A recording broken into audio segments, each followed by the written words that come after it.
Theodore Roosevelt for the defense. The Courtroom Battle to Save His Legacy is a book written by Dan Abrams and David Fisher.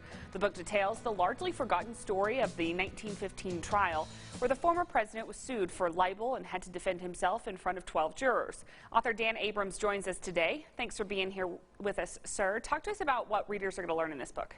Yeah, so this is a case where Theodore Roosevelt had been president 6 years earlier. So we're now in 1915. He had left the presidency in 1909. And a little while earlier, he had accused the Republican Party boss of being corrupt, a guy named William Barnes. And William Barnes sued him. And the case actually went to trial. And Theodore Roosevelt had to upend his life and move to Syracuse, New York for 6 weeks, testified for 8 days. Franklin Roosevelt even testified in his defense, in a case that at the time was considered the trial of the century. It was being covered everywhere. The New York Times had 6 to 12 pages per day on the story.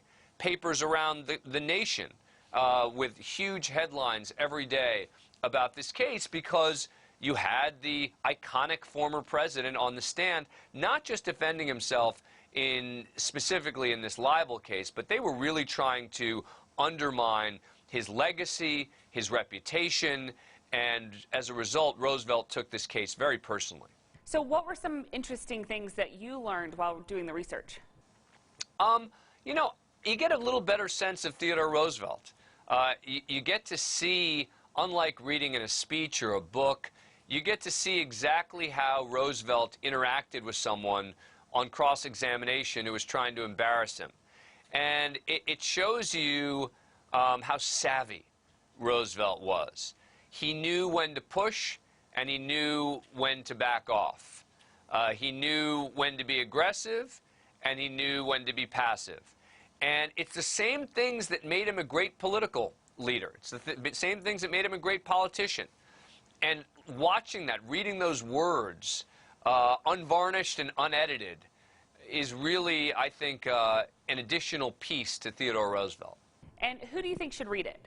Well, look, I think anyone who loves history, anyone who likes the law, anyone who likes a crime thriller. I mean, we hope that this book reads like a thriller. It's not a crime. It's a libel case. But, you know, the trial was so compelling. And at the end, without giving it away, the verdict was an amazing moment where they think there's a verdict, and then it turns out there's not. So, you know, it's one of those just terrific stories. So I'd say anyone ranging from people who love legal novels to people who love the law to people who love history will like Theodore Roosevelt for the defense. Where can we find it? It's available everywhere. I always encourage people to check your local bookstore first.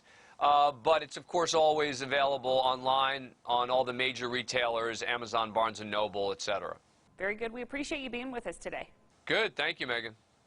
Coming up after the break, in today's Heart of the High Plains, we're going to show you